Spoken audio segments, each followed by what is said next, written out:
नमस्कार, hot topic में आपका स्वागत है। मैं हूं अखिलेश शर्मा। लखीमपुर खीरी मामले पर विपक्ष का विरोध प्रदर्शन तेज होता जा रहा है। राहुल, प्रियंका समेत 5 नेताओं का प्रतिनिधिमंडल आज राष्ट्रपति रामनाथ कोविंद से मिला।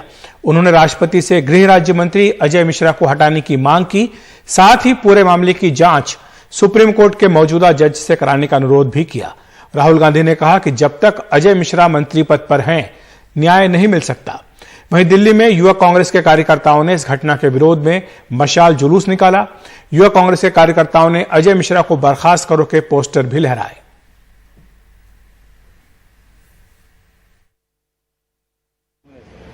लखीमपुर खीरी मामले को लेकर कांग्रेस के 5 नेताओं का प्रतिनिधिमंडल बुधवार को राष्ट्रपति से मिलने पहुंचा। मांग की कि गृह राज्य मंत्री अजय मिश्र को हटाया जाए, क्योंकि इस मामले में उनका बेटा आरोपी है। जिस व्यक्ति ने ये हत्या की है, उसको सजा मिले। जब तक वह व्यक्ति मिनिस्टर है, तब तक सही जांच और न्याय नहीं मिल सकता है। ये बात हमने हिंदुस्तान के राष्ट्रपति जी को बताई। तो हमने राष्ट्रपति जी से कहा कि देखिए, जब तक ये व्यक्ति मंत्री है, तब तक न्याय नहीं मिल सकता है। इस मंत्री को हटा देना चाहिए और जिन्होंने भी ये हत्या की है, मर्डर किया है, उनको सजा मिलनी चाहिए।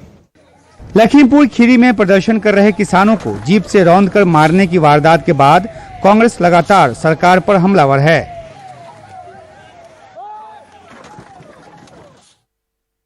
मारे गए किसानों और पत्रकार के परिजनों को न्याय दिलाने की मांग करते हुए कांग्रेस नेता प्रियंका गांधी वाड्रा और राहुल गांधी लखीमपुर खीरी का दौरा भी कर चुके हैं। उन्होंने इस पूरे मामले की न्यायिक जांच की भी मांग की। वे सिर्फ न्याय चाहते हैं और उनके लिए न्याय का मतलब ये है कि सिटिंग जजेस द्वारा जांच की जाए, एक निष्पक्ष जांच हो। और सबसे महत्वपूर्ण मुद्दा उन्होंने ये उठाया कि जो गृह राज्य मंत्री हैं देश के, जो अपराधी के पिता हैं, उनकी बर्खास्तगी की जाए। शहीदों के परिवार हैं, उनकी ओर से, क्योंकि वो यहाँ नहीं आ सकते राष्ट्रपति जी के से मिलने के लिए, उनकी ओर से हमने उन्हीं की मांग उठाई है। यूपी चुनाव में चंद महीने बाकी रह गए हैं और लखीमपुर मामले को लेकर बीजेपी कांग्रेस पर राजनीति करने का आरोप लगा रही है। लेकिन कांग्रेस ने इस मुद्दे को राष्ट्रपति तक ले जाकर मोदी सरकार पर फिर दबाव बनाने की कोशिश की है।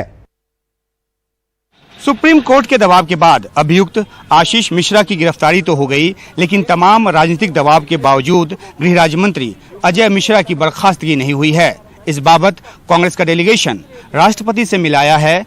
बकौल प्रियंका गांधी वाड्रा, राष्ट्रपति ने आश्वासन दिया है कि वो इस बाबत सरकार से बात करेंगे, लेकिन इस मामले में कुछ करना न करना आखिरकार मोदी सरकार के हाथ में है।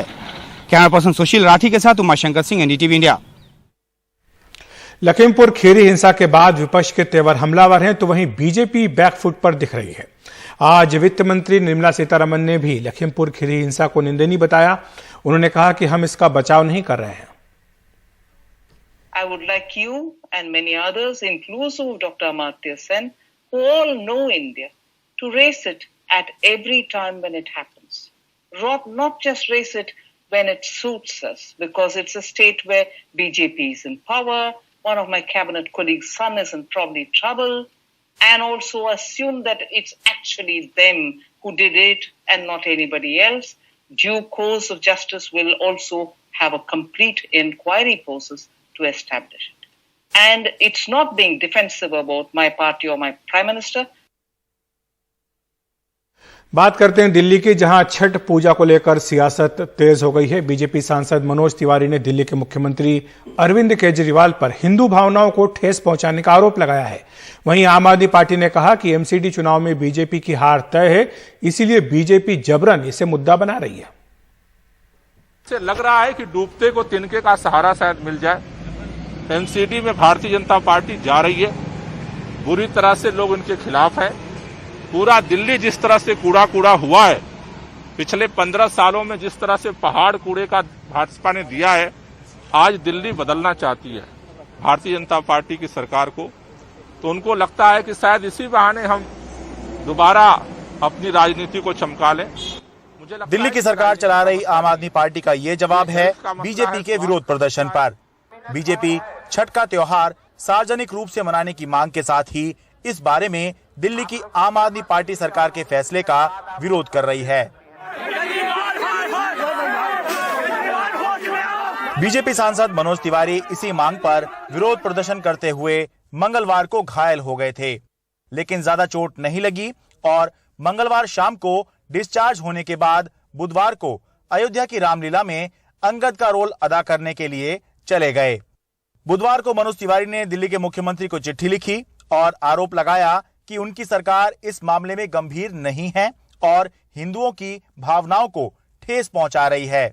छठ पर्व पर भी रोक लगाकर आपने हिंदू समाज की भावनाओं को आहत करने का काम किया है, क्योंकि छठ मात्र पूर्वांचलियों का ही त्योहार नहीं है, बल्कि ये भारत की एक सांस्कृतिक और आध्यात्मिक परंपरा का अभिन्न अंग है। एक मुख्यमंत्री के तौर पे इस प्रकार से हिंदू विरोधी रुख अख्तियार करना आपको शोभा नहीं देता है। दो बातें हैं। पहली, दिल्ली सरकार ने 30 सितंबर को ही आदेश देकर सार्वजनिक रूप से छठ मनाने पर रोक लगा दी थी, तो अब क्यों वो केंद्र सरकार से इस बारे में दिशा निर्देश मांग रही है। और दूसरी, अगर बीजेपी चाहे तो उपराज्यपाल केवल एक आदेश देंगे और दिल्ली में इस बार छठ सार्वजनिक रूप से धूमधाम के साथ मनेगी। बीजेपी ऐसा क्यों नहीं कर रही है?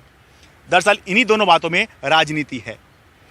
दिल्ली से अपने कैमरा सहयोगी अश्विनी मेहरा के साथ मैं Sharad Sharma, NDTV India. Drugs मामले में शाहरुख खान के बेटे आर्यन खान को आज भी जमानत नहीं मिल सकी। अब जमानत पर कल 12 बजे सुनवाई होगी। कोर्ट में आज बचाव पक्ष और एनसीबी के बीच लंबी बहस चली। आर्यन खान के वकील ने कोर्ट में कहा कि आर्यन खान के पास किसी भी तरह का ड्रग्स नहीं मिला, उनके पास से कैश भी बरामद नहीं हुआ। वहीं एनसीबी ने दलील दी कि आर्यन खान पैडलर के संपर्क में थे और यह बड़ी साजिश हो सकती है। एनसीबी ने यह भी कहा कि किसी एक आरोपी के पास सामग्री न मिलने का मतलब ये नहीं कि वो साजिश का हिस्सा नहीं है। इस पर अधिक जानकारी दे रहे हैं हमारे सहयोगी प्रशांत सिसोदिया।